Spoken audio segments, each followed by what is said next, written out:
अब हम करते हैं आर्टिकल 5.3 में first law of motion.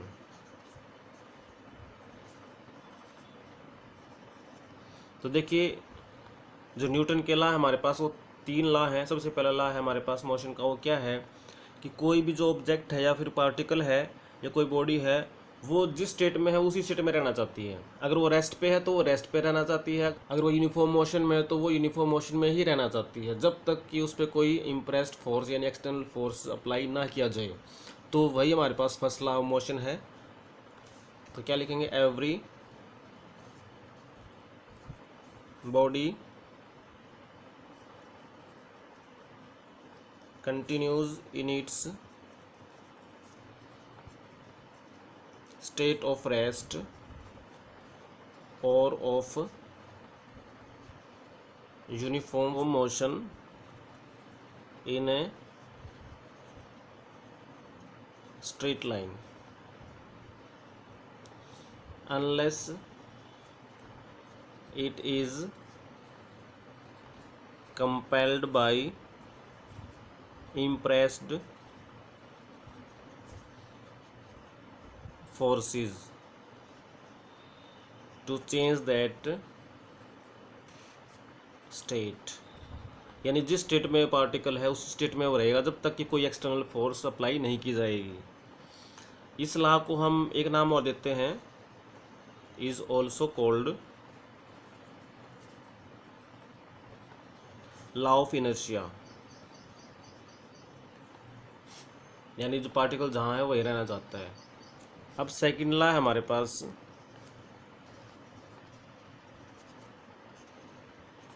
Of motion. देखिए, अगर कोई पार्टिकल मूव कर रहा है तो उसमें मोमेंटम है। अब अगर उसके ऊपर हम इम्प्रेस्ड फोर्स लगा रहे हैं, कोई हम उसकी स्टेट को चेंज करना चाह रहे हैं, तो क्या होगा, जो मोमेंटम में जो रेट ऑफ चेंज होगा वो उस एक्सटर्नल फोर्स के प्रोपोर्शनल होगा। तो हम क्या लिखेंगे, the rate of change of momentum of the body is directly proportional to the impressed force and takes place in the direction of the force। तो जिस डायरेक्शन में फोर्स है उसी डायरेक्शन में मोमेंटम में रेट ऑफ चेंज आएगा, और वो रेट ऑफ चेंज क्या होगा मोमेंटम का, is directly proportional to the impressed force. अब हम इस लॉ का यूज़ करके हम प्रूव करते हैं, टू प्रूव दैट कि जो फोर्स है, जो एक्सटर्नल फोर्स है, it is equal to mass into acceleration. तो हम क्या करते हैं, let P be the external force act on a mass M moving with uniform velocity v। यानी कि कोई बॉडी जिसका मास m है वो v वेलोसिटी के साथ मूव कर रही है, तो उसका मोमेंटम क्या बन गया, mv। और p हमारे पास आ गया एक्सटर्नल फोर्स। तो अब हम यहाँ से प्रूव करेंगे जो ये फोर्स है p है वो मास और एक्सेलरेशन, जो एक्सेलरेशन प्रोड्यूस होगा उनके प्रोडक्ट के बराबर है, और हम यूज़ करेंगे इस सेकेंड लॉ का। तो therefore according to second law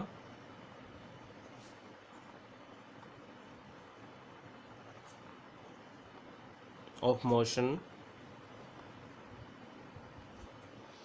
P is proportional to the rate of change of momentum। तो that is P is proportional to rate of change को क्या लिखेंगे, d/dt, और मोमेंटम हमारे पास क्या है, mv। तो हम क्या लिख लेते हैं, P को हम इक्वल कर देते हैं कोई कांस्टेंट लेकर के K, और ये इसका डेरिवेटिव करेंगे तो क्या आएगा m into dV/dt, where K is the constant of proportionality.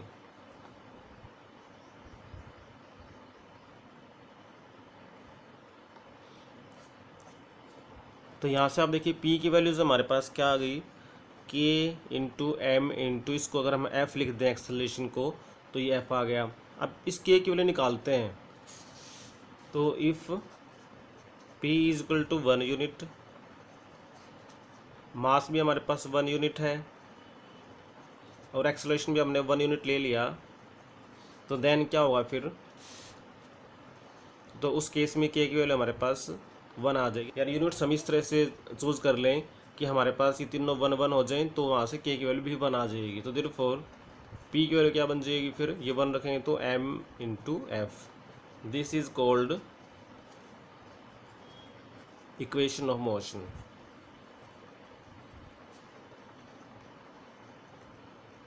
इसी को हम इक्वेशन ऑफ मोशन कहेंगे, यानी mass into acceleration is equal to effective force. अब हमारे पास है थर्ड लॉ ऑफ मोशन।